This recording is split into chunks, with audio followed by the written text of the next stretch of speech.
Welcome back to Bay One Customs. We've got our Jaguar just about all the metal work done, everything fit, and it has gone to the blast shop. We'll get the blast stuff done, it'll come back here, we'll get it primed, we'll get back to reassembling it. Meanwhile, we've had another one of our springtime maintenance vehicles come back in, and it's this nice 67 Camaro. We're trying to get it ready for a show April the 4th.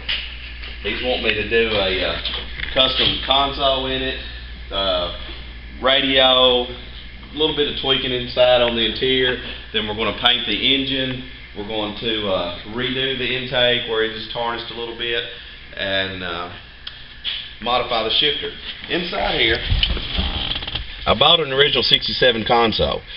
The shifter that was in here, back in the day, they had a Hurst inline shifter. Really nice shifter. I had one in my first Camaro when I was a kid. And he wants to use that shifter, but it will not go into this console because the shifter comes out on real close to this side, and they won't fit into the console. So I'm going to have to do some extensive modifying on that shifter. So I'll show you what I'm doing to it in the back here in a second. I've taken his gauge cluster here, and I've put a texture coat on it. This used to be chrome. I've done a semi-gloss black, made it match his console. I'm going to mount that right there. He had him a radio mounted underneath the dash here to make it work. We got this aftermarket radio. It's digital. He can hook up his iPod. Real nice, nice feature there. We've redone his heat controls, put a new bezel around his heat controls, and hopefully we'll have this done by April the 4th, along with all the other projects that we've got going. So let's go to the back, and I'll show you what I'm having to do to this shifter to make this shifter work with this console.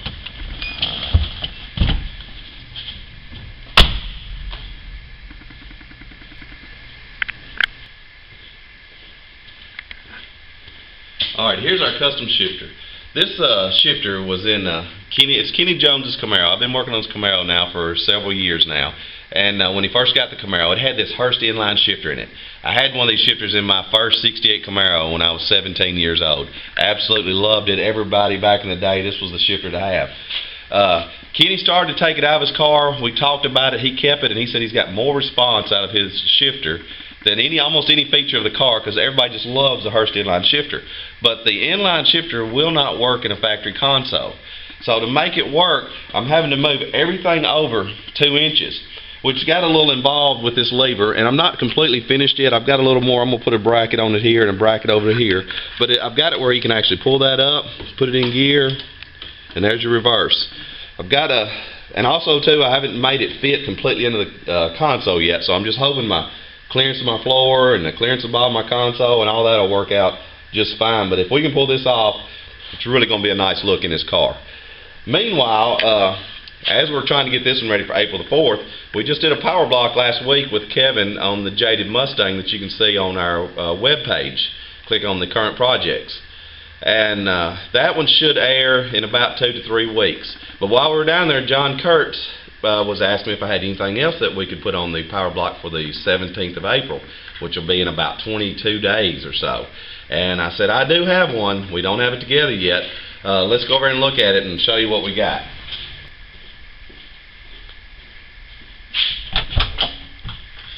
Okay, here's our project that we need to have done in about 22 days. We've got most of our interior done on the vehicle, which is really helpful. I'll go over some of the things that we've already done to this vehicle. We put in a Bluetooth telephone, overhead console, CD player, a 250 watt amp under the seat, bass control, tweeter speakers, mid-range. He's got his app for his output for his iPod, his auxiliary input. We've put in some off-road design shifters for his 205 divorce transfer case that we've installed. I've put him a low car LED display for his shifter. When you put this shifter in gear, you really couldn't tell what gear it is, so this will tell us park, neutral, drive, reverse. We put in a vintage air heating system. I took and bought original knobs. We made all the bezels and made all the knobs work with the vintage air control, so it looks original. I put in a winch controller. He can control his winch from in here, out there, no need for wires or unplugging anything. Really great little deal here. We've also added a 3-point harness, and I guess that's about it on the inside of it. Let's go with the outside and I'll show you what we got to do in 22 days.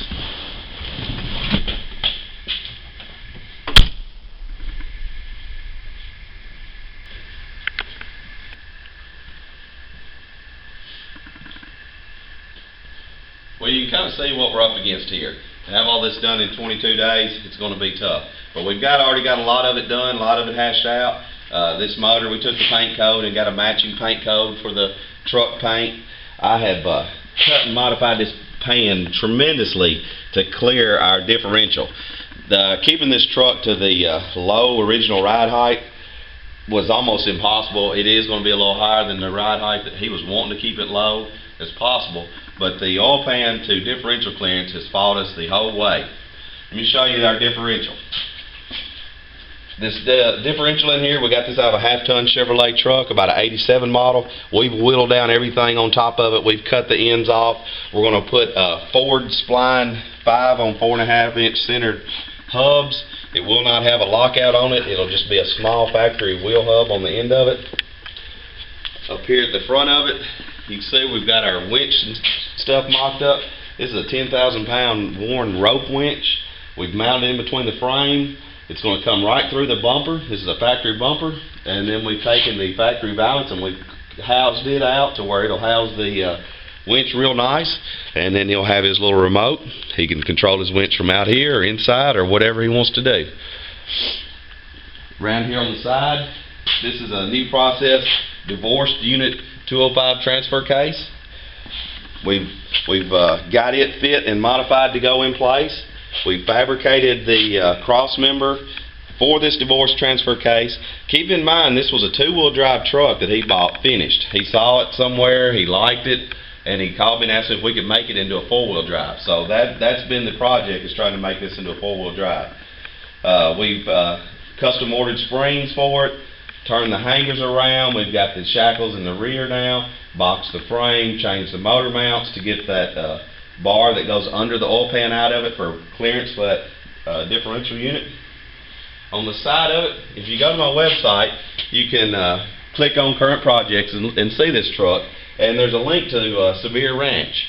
David took this picture off the back of his ranch, and I sent the picture to my artist, and he actually painted it on the door, and he tried to paint it in a way where it looks like you were looking through a hole in the door to the mountain range that's behind David's ranch. Back here towards the back, we're going to put a 323 Detroit locking style rear end in it. I'm going to put a disc brake kit on the rear end of it. I got with RealDriveline.com. They fabricated me these 3 drive shafts for the 4-wheel drive unit. Okay, back here at the back, we've got our crank down rear spare. They'll be able to put their lug wrench on it, crank it right to the ground real nice and easy, stores it away real nice. We're going to put a 10,000-pound hitch receiver up in the frame where you won't see it. It'll actually come right through the stainless steel bumper here, and we trim this out in stainless steel. And his license plate will go right over that, so he'll let his plate down, put his hitch in, and you won't even see the hitch. Also inside of it, since we've got a gray interior, I decided to do the floor in gray. This is a new plastic style wood, and we'll cut and form it just like it was original wood. There'll be the stainless steel strips in between each slat. And inside the bed, I'm going to rhino line it in the gray. I'll put a texture coat on it, semi-gloss gray on all the inside of the bed of it, and that'll be a real nice look. But to try to have this done in 20 days, and I'm going to finish Kenny's car up front between now and then, and we're still working on our SEMA project that we've got to have done by October, the end of October, so we can ship it to Vegas. Quite a tall order, but I think we can handle it. So hopefully stay tuned, and you'll see us on the power block with this truck in about a month or 2.